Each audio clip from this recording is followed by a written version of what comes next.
Good afternoon, everyone. Hope you're all enjoying Textuality 16 so far. As you can see on the top left of the screen, I'm going to talk about Billy O'Callaghan, a short story writer from Cork. I suppose most of you haven't heard of him, so this will just be a brief introduction. He was born in Douglas in 1974, and he has had three short story collections published. In Exile and Into Deep were published by Mercer Press in 2008 and 2009 respectively, and The Things We Lose, The Things We Leave Behind was published by New Island Press in 2013. As you can see, O'Callaghan has won and been shortlisted for multiple awards, many of them international. However, although the title story of his collection, The Things We Lose, The Things We Leave Behind, was Short Story of the Year in the 2013 Irish Book Awards, there hasn't been much attention paid to his work in Ireland. He was also chosen as the Irish representative for the UNESCO Cities of Literature project in 2014. However, he's had a better reception abroad. He's been invited to many readings in different countries and to three international conferences of the short story. The first one in Toronto, the second one in Vienna, and this coming July, Shanghai. O'Callaghan hasn't been to university, and also his writing skills to his having always been operations, really. And the short story seems a natural form for him, and this might come from the fact that his grandmother would often keep him from school to tell him stories about her childhood, Black and Tanned, or the Banshee. His art of the craft is greatly indebted to reading interviews of great writers in the Paris Review. So many his major influences would be Steinbeck, Updike, Garcia Marquez, James Joyce, Flannery O'Connor, Kawabata, Alice Munro, and many others. Hemingway is his personal favorite, and from him he takes the iceberg theory as the basis of his writing. Hemingway's influence, however, is not that apparent in O'Callaghan's writing, who uses a traditional realism and favors internal monologue because he believes that the unsaid reveals much more of our true selves. So closer to the surface of O'Callaghan's writing, there's the influence of two other writers.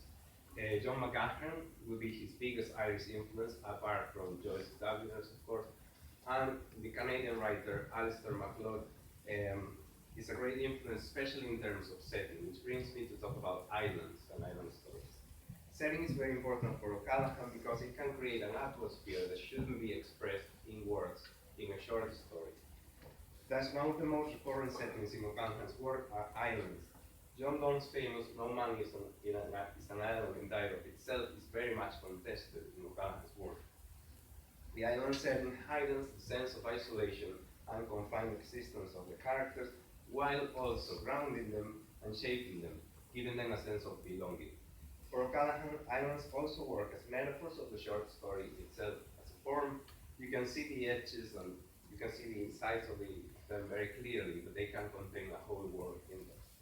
O'Callaghan is also a cosmopolitan writer, and settings vary from Taiwan or Coney Island to Vietnam or Seville, which makes his writing not exclusively Irish and very appealing to international audiences. Above all, it is his exploration of the essence of human emotions and the everyday that makes these themes universal. Now, if every man is an island, then we become different people when interacting with others, which brings up the question of the true self. Our true self is found in isolation, and what we don't say rather than what we say. Therefore, the conflict of human relationships, whether romantic or familiar, is one of his major themes. As humans, one of the elements that most shapes ourselves is our past and how we identify with it. So O'Callaghan's characters are highly self-aware, and many of them reflect on how the loss of a significant relationship has changed them. The ever-present past of these characters has the power to either haunt them or be a relief.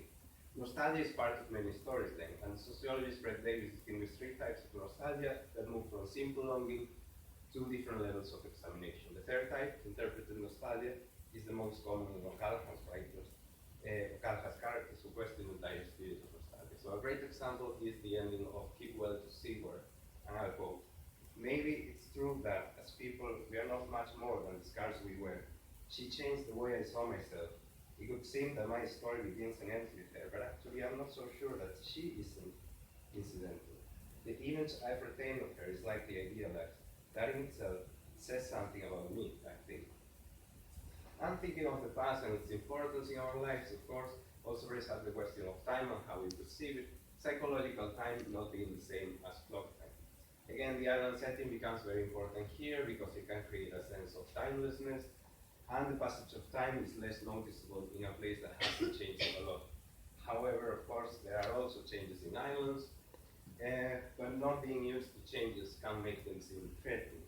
This threat to tradition and the dying out of the old ways are also reflected upon by islander characters who present different attitudes toward change. All these elements come together in stories like Waiting, in which the narrator and his sisters take care of their grandmother in her deathbed. The old woman represents tradition, and the reader is presented to memories of her singing all Irish songs about men lost in the sea, and even a scholar from Dublin comes to record her singing to preserve Irish folklore. However, the narrator does see the passing away as sad but necessary. There's a sense that traditions need to change and adapt to reality. At the moment that the narrator tells us of his grandfather, who died in the sea and is held as a legend in the village, where many other stories of his epic death are told, whereas no stories are told about his father, who died of a brain tumor. There's so much more to Video Callaghan's stories in terms of setting, themes, and style, but my time today is very limited. So I do encourage you to read them if you get the chance, especially if you like characters who live in the everyday and affront real conflicts. Thank you very much for your attention.